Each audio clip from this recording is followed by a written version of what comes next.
Hello everyone, how are you doing? I hope you are doing well from your side. Well, I've been speaking Vietnamese in most of my videos. Today I decided to speak in English in order to inspire you to master this language. You can see the world with different angles when you master English. Before you know what we are talking about, I'd like to show you a very special video, and after you enjoy watching this video, then we come to our program to see the author of this video. Okay? Hi guys, so I'm in Mộc Châu right now. As you guys can see, it is so beautiful here.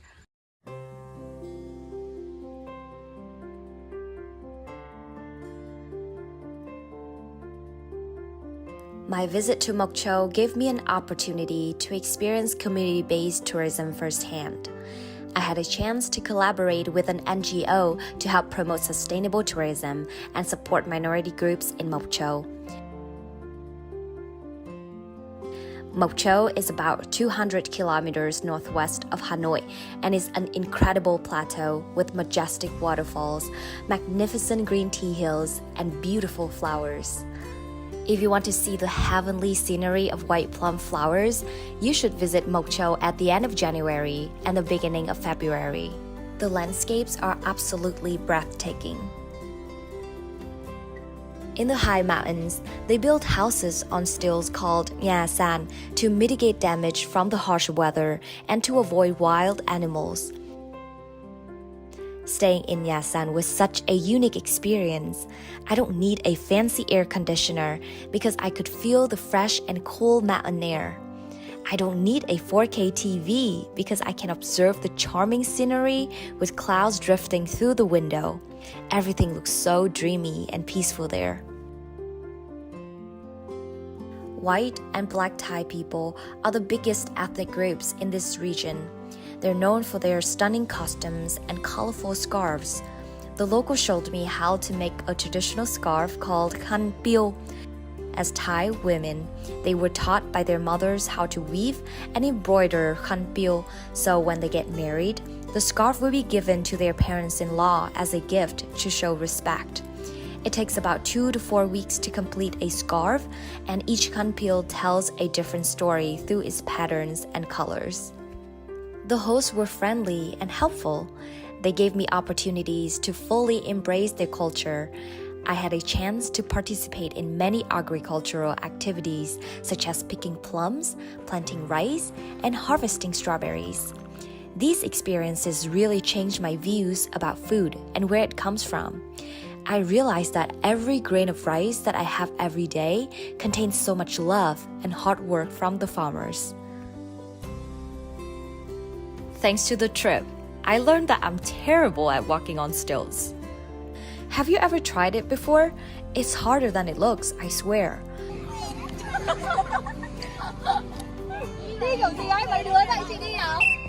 There was one kid telling me not to try it because he was afraid I would lose my front tooth like he did last month.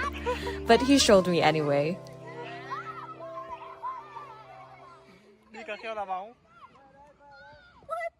Playing with the kids, teaching them English, and taking pictures with them were my favorite moments throughout the trip. I found peace whenever I looked at their innocent eyes and their beautiful smiles. I feel like a kid again. Hai bác bán gì đây? Bán con lợn à? Con lợn đâu? The highlight of this trip was cooking with the local people. I was impressed by how simple ingredients can make such delicious, unique dishes like these. While cooking, I learned a new word for tarot stamps in Thai. It sounds pretty similar to an English expression. What they call it here?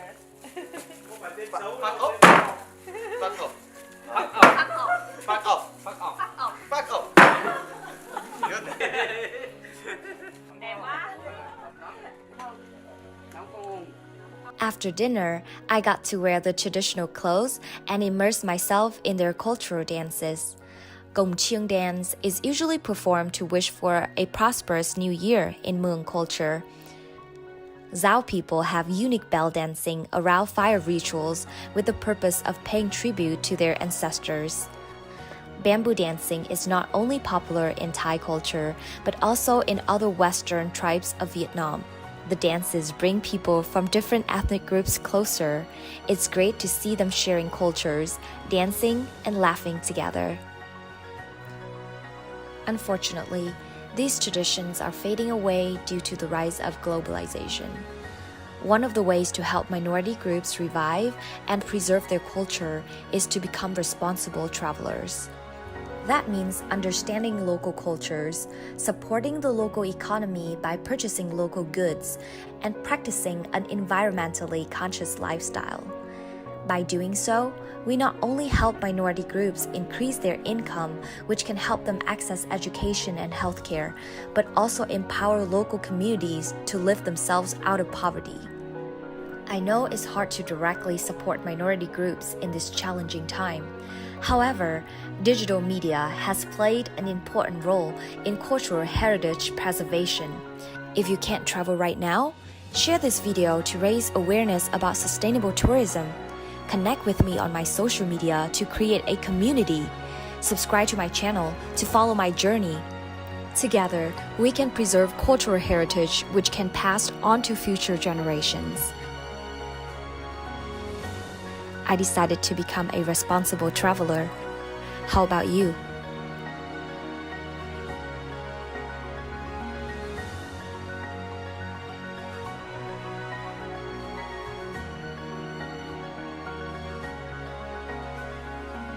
So, how's the video?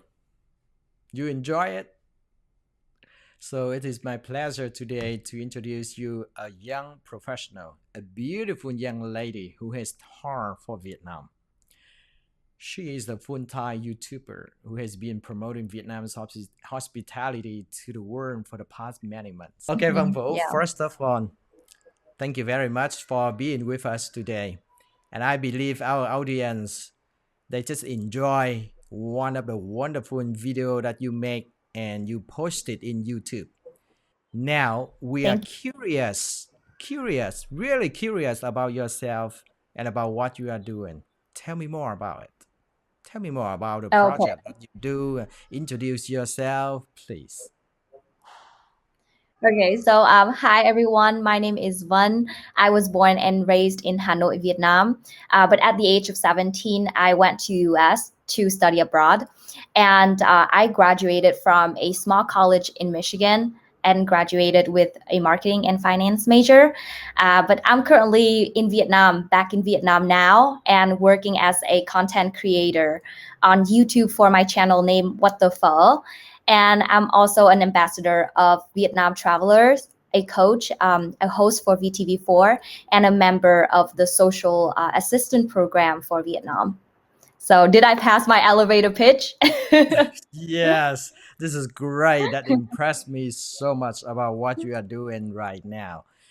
Tell me, we want to Thank you. understand why you choose the hospitality industry as one of the important projects for the time being. And why do you want to promote Vietnam to the world? Tell me more.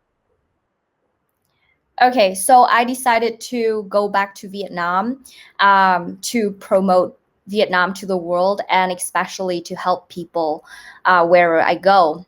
You know, so when I was in the US, I realized that a lot of people didn't know much about Vietnam. They didn't know where Vietnam was. And some of them just know Vietnam through pho, why Vietnam has so many things to show, you know, like beautiful scenery and like delicious street food. And I just realized that I needed to create something to raise awareness. So that's the reason why I created my YouTube channel. And especially when I was in the US, I had a chance to work with a lot of Vietnamese refugees. And they said they haven't been back to Vietnam for about 20, 30, or even like 40 years. I heard that they really miss their motherland. So I decided to go back to just create YouTube videos so they can see how developed Vietnam is through my YouTube channel. Yes. And while traveling, I had a chance to volunteer and help minority groups and people who are in need. So I saw the potential of like responsible tourism. That means like when you travel, you not only make memories and like experiences for yourself, but you can also make memories for others and create like value for the community. Through my channel, I hope that I can raise awareness to people that there are a lot of people need help out there. And while traveling, we can help those people as well as make the best memories for us. I see. So, do you think the tourism and culture could enhance the understanding amongst the countries, especially with the special country like Vietnam and US, where we had a past together? I put a past in the blanket, the past together. Yeah. And how do we enhance the understanding between those countries? Yes, I mean, like through traveling, it can help a lot because we have different languages. That means we have different cultures. So when we travel, we can learn so much about why they do or say or communicate the way they do. So from then, I feel like we can be more sympathetic and can be like less biased toward specific problem. So for example, tipping culture, right? Most of the Asian countries, we don't have tipping culture, but in the US, they have tipping culture, and it's like so important. And if we go to the US to travel and we don't know the tipping culture, it can create conflicts, misunderstandings, and eventually it can cause stereotype. And even worse, it can cause discrimination toward Asian people.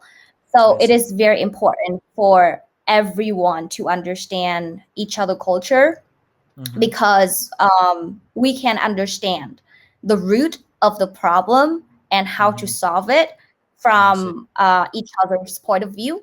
Yes. So I feel like between the US and Vietnam, when you said it was the past, we were in a bad term, but a lot of people didn't know that Vietnam, North and South were united since like 1975, so through channels, through videos, and through the story, I feel like I can help people understand more about Vietnam, the history, the culture, and the people, the food, so people can have a big picture of the current situation right now, and we can understand each other more. And I always believe that if every one of us understand each other culture, the world would be a better place because we can mitigate so many conflicts. I see. Such a very inspiring with what you are telling us right now. And okay, what I observed so far is that when you do the traveling, it is very hard. This is a hard job. I don't find it's an easy job.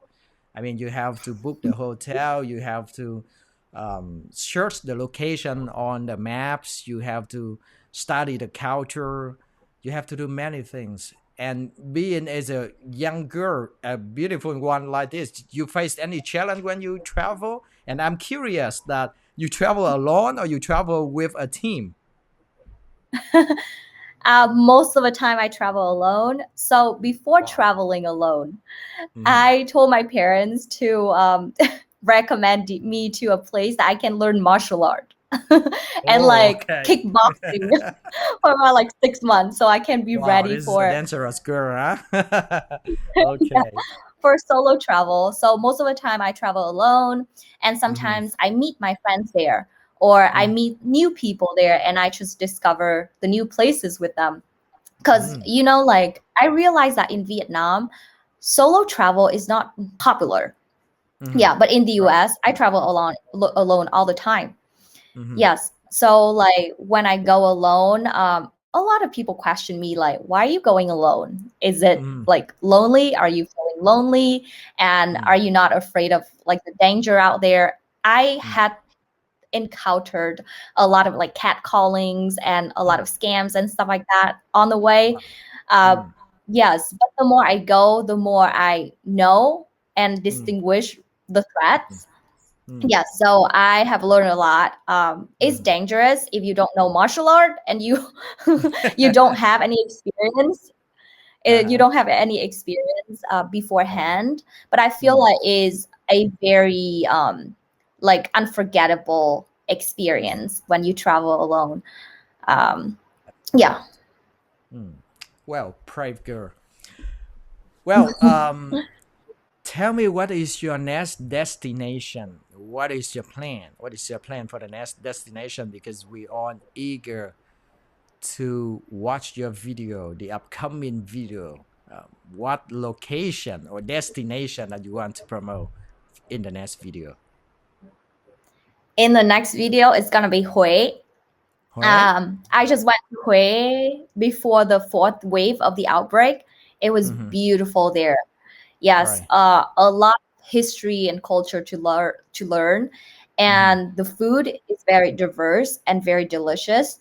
So I made like probably like 3 videos about Hue, but I'm gonna post the first one tonight. And my future plan is to travel from north to south of Vietnam. Start from the northern part of Vietnam first. Yes, because I love to see the mountains and the minority groups up there. I had a trip in Mộc Châu 3 months ago, and it was great. So I wanted to do more in terms of going to Sapa or Ninh Bình or Hà Giang. Hà Giang Loop is beautiful. I'm going to show you guys all of that in my video. So that's my future plan. Wow, that's good. All right, Văn Vũ. Okay, guys, we've been speaking English in order to inspire you to master this language, because once you learn English, this is a real case. Our guest today, you see her left Vietnam in the age of 17, and she spent 7 years in the US. But do you think she can speak both language? Văn Vũ, em có nói được tiếng Việt không? Em có nói được tiếng Việt ạ. Em có nói được tiếng Việt làm sao mà quên được ạ? Làm sao mà quên? Nãy giờ nói tiếng Anh mà anh tưởng rằng em đã quên tiếng Việt hay là không thể nói được tiếng Việt, bởi vì cái giọng nói tiếng Anh của em như là cái người Mỹ bản xứ vậy. Cho nên đó là nhân cái buổi trò chuyện như thế này, chúng ta nói bằng 2 thứ tiếng luôn. Bởi vì cái việc làm những video để giới thiệu Việt Nam cho nước ngoài, đặc biệt là trong cái ngành du lịch, nó mang một cái tác động lớn và có sức ảnh hưởng lớn đến cái ngành du lịch của Việt Nam. Thế thì thông qua cái công việc này đó, theo những cái nơi chốn mà em đã đi thăm viếng như vậy đó, thì em nghĩ cái ngành du lịch Việt Nam nó đang cần bổ sung thêm những cái yếu tố nào để có thể hùng mạnh giống như những cái quốc gia mà có ngành du lịch phát triển ở trên thế giới? Nó đang thiếu những yếu tố nào cần phải bổ sung thêm theo cái ống kính của em, cái con mắt nhìn của em khi em đã đi thăm viếng nhiều nơi như vậy? Vâng, em thấy là ngành du lịch Việt Nam đang phát triển khá là tốt. Và khi mà một người đi du lịch ở bên nước ngoài, đã quen du lịch và có trải nghiệm ở bên nước ngoài, và khi về Việt Nam thì em thấy là một cái điểm cộng của Việt Nam là những cái cảnh đẹp nó rất là hoang sơ. Nhưng mà có một số điểm mà Việt Nam cần bổ sung và cải tạo hơn nữa để có thể thu hút được nhiều khách nước ngoài hơn.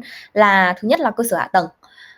Có nghĩa là ngay ở thành phố như là Hà Nội hay là thành phố Hồ Chí Minh thì những cái cơ sở hạ tầng cần được cải tạo nhiều hơn nữa, cần đường bằng phẳng hơn, và cái giao thông ở Việt Nam cần được cải tiến hơn một chút nữa để cho phù hợp với cả cái văn hóa cũng như là cái thói quen tham gia giao thông của người nước ngoài đó. Và cái thứ hai, em nghĩ là cái đội ngũ du lịch, đội ngũ nhân viên du lịch của mình thì cần nên được đào tạo một cách bài bản hơn và chuyên nghiệp hơn.